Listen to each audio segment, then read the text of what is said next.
কুমির ভাইয়া, ও কুমির ভাইয়া, এইভাবে তোমার একটা ভালো লাগে না। তুমি কি আমার বন্ধু হবে কুমির ভাইয়া? ও কুমির ভাইয়া।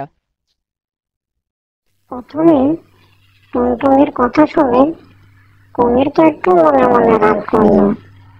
তারপরে কুমির ভাবলো, আমি নদীতে থাকি আর টুনটুনি নদীর পাশে গাছটাতে থাকে, আমরা দুজন যদি বন্ধুত্ব করি তাতে কি এমন ক্ষতি হবে। সেই ভেবে অবশেষে টুনটুনিকে কাঁধে নিয়ে কুমির এ নদী ও নদী থেকে ঘুরে বেড়াতে লাগলো। এইভাবে তাদের বন্ধুত্বটা আরো বেড়েই চলল। আরে শিয়াল মামু যে, শিয়াল মামু, তারপরে তুমি কেমন আছো মামু? ভালো আছো? তা আমি ভালো আছি। তুমি কেমন আছো টুনটুনি মামু? অনেকদিন পর দেখা। আজকাল তোমাকে তো দেখাই যায় না টুনটুনি মামু। হ্যাঁ মামু, একটু বিজি বটে, আমার একটা নতুন বন্ধু এসে তার সাথে 2-3 দিন টনিকে না দেখতে পেয়ে কুমিরের যেন রাগে শরীর ফেটে পড়ছে, আর গর্জন করতে করতে সে জঙ্গলের দিকে এগোতে লাগলো।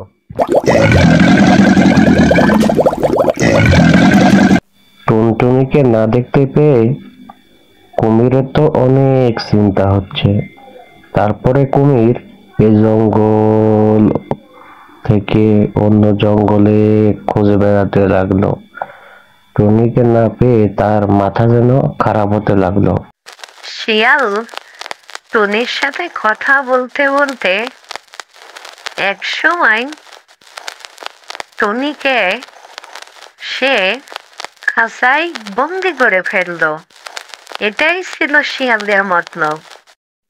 টুনিকে শিয়াল খাঁচায় বন্দি করে সে খিলখিল খিলখিল করে হাসতে লাগলো। আর টুনিকে বলল, আজ তোকে কে বাঁচাবে? খাঁচার ভিতর বন্দি টুনটুনি কুমিরকে দেখে হু হু করে কেঁদে ফেলল। আর কুমিরকে বলল, দেখো বন্ধু, শিয়াল আমাকে চালাকি করে খাঁচার ভিতরে বন্দি করে দিছে।